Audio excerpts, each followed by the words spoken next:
इतके पाहुणे गुरुमूर्ती परसासे त्या कुरवाळी मद भजनी धरा शक्ती मठ धामी रामुनिया ऐसे बोलणे शिष्यासी गुरु गेले कडकळी मनासी नाभिक मुखे सांगणी गोष्टीसी निजानंदी निगंध होते ऐसे अपार श्री गुरुचरित्र अनंत कथा परम पवित्र त्यातील 52 अध्याय मात्र प्रस्तुत कथले तुझलागी शिष्टमणे नामधारका तुझ कथले अवतरणिका श्री गुरु गेले वाटती मोका तरी गुरु गुप्त असते गाण गापुरी कलियुगी धर्मवृत पावले म्हणून श्री गुरु गुप्त झाले भक्तजनाला जैसे फैले तैसेच भेटती अद्यापी हे अवतरणिका सिद्धमाला श्री गुरु भेटती जपेताला जैसा भावात असे आपला तैसे कार्य संपादिती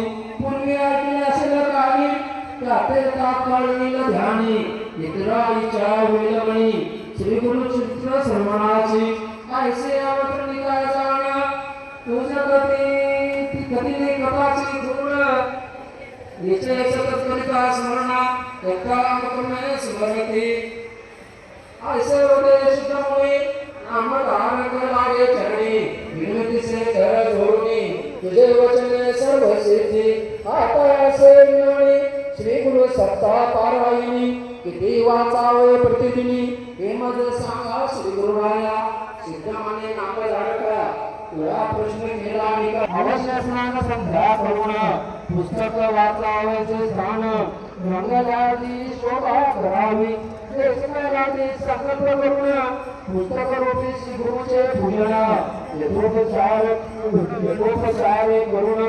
ब्राह्मणासही पूजावे प्रथम दिवसापासून बसावे असा वेदस्थान असत्वार्थ भाषणे धरावे मौन कामादी नियम राखावे दीपासावे शोभामान देव ब्राह्मणा घोडीला वंदुळ धोंडा झाला की धोंडा एक धोंडा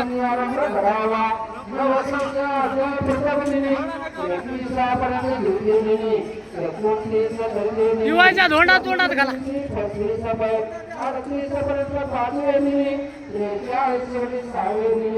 सप्तमी पावन वाचोनी अवतरणिका वाचावी निकृपात होता पण करावे उत्तरांग भुजन श्री गुरुचे नमस्कार उपहार काही करावा या प्रकारे करावे सप्तमीन रात्री करावे भूमिशयन भगवान आनंद जीवन कार्य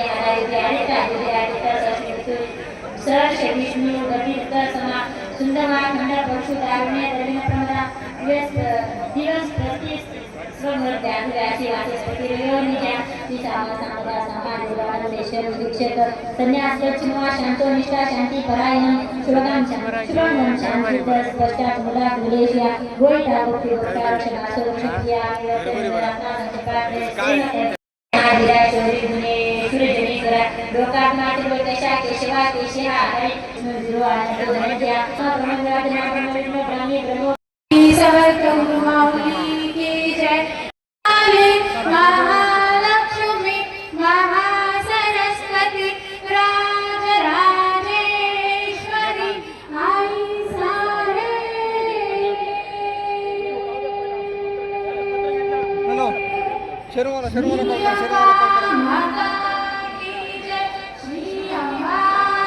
श्री अम्बा माता की जय भारत माता की जय श्री स्वामी समर्थ महाराज की जय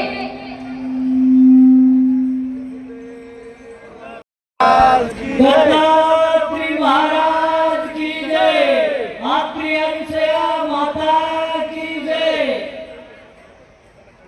सर्वांनी खाली बसून घ्यावा अतिशय पुष्यामृतामधला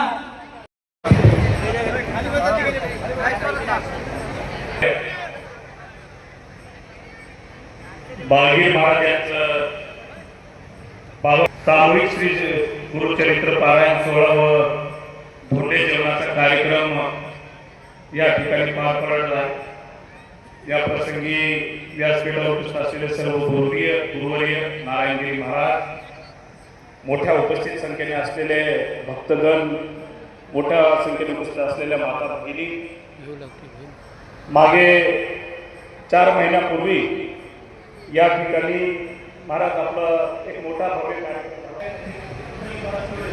किवलेकर महाराज यांची उपस्थिती या ठिकाणी आहे.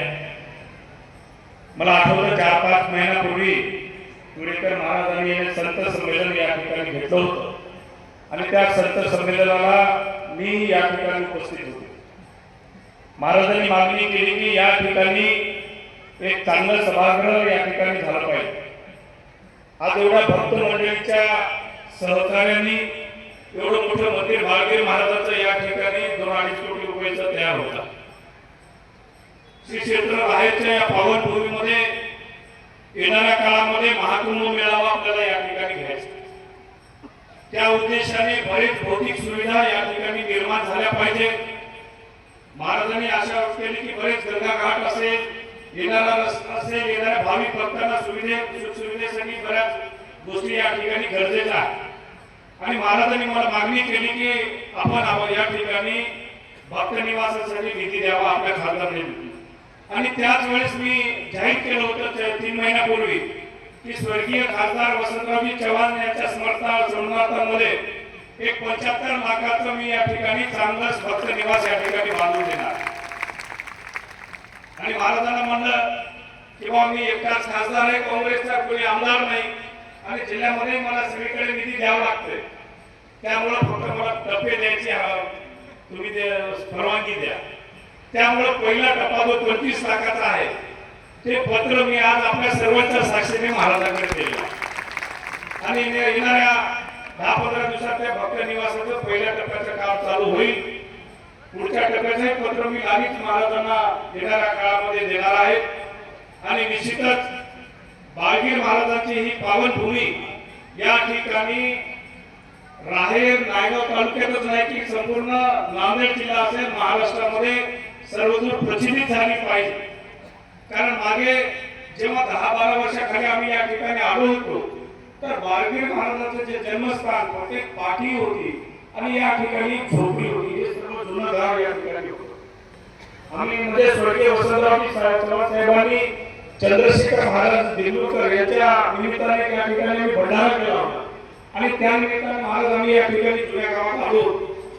आणि आज आपल्या भक्तगणांच्या सहकार्याने बाळगीर महाराजांचं जन्मस्थान या ठिकाणी एवढ्या मोठ्या प्रमाणात बांधकाम आणि विकास कामं या ठिकाणी सुरू आहे. एक लोकप्रतिनिधी म्हणून जे काही आपल्याला या ठिकाणी येणाऱ्या कुंभमेळ्याच्या निमित्तानं जे काही करता येईल, मग त्या ठिकाणी गंगा घाट असेल, येणारा रस्ता असेल, भाविक भक्तगणांसाठी या ठिकाणी सुविधा असेल, शौचालय असेल, स्नानकरण असेल, अनेक योजना या ठिकाणी आपल्याला राबवायच्या. तीर्थक्षेत्रामध्ये समावेश करणे, जमलं तर केंद्र शासनाकडून विशेष प्रयत्न करून एक विशेष निधी या ठिकाणी आणण्याचा मी प्रयत्न करेन. येणाऱ्या अधिवेशनामध्ये जे आमचे मंत्रीगण असतील, दिल्लीमध्ये जुलैमध्ये माझं अधिवेशन असेल, त्या ठिकाणी मागणी करेन की कुंभमेळा होणार आहे, या ठिकाणी राहायला एक विशेष पॅकेज या ठिकाणी केंद्र शासनामार्फत दिलं जावं, याच्यासाठी मी काय प्रयत्न करणार. या आम्हीचा वेळ घेणार नाही, कारण आपण सकाळी 6 वाजल्यापासून या ठिकाणी बसलेल्या. महाराजांनी काल नायगावला महाराज आले होते, वाड्यामध्ये आमची चर्चा झाली आणि महाराज सांगितलं की आपण या ठिकाणी आज यावं, मोठी मंडळी या ठिकाणी येणार आहे आणि इथे येऊन आपल्या निधीचं पत्र द्यावं असो या. आणि आपलं सहकार्याच्या गरज आहे. आपल्या सहकार्यानं निश्चितच राहेरमधलं हे बाळगीर महाराजांचं जे जन्मस्थान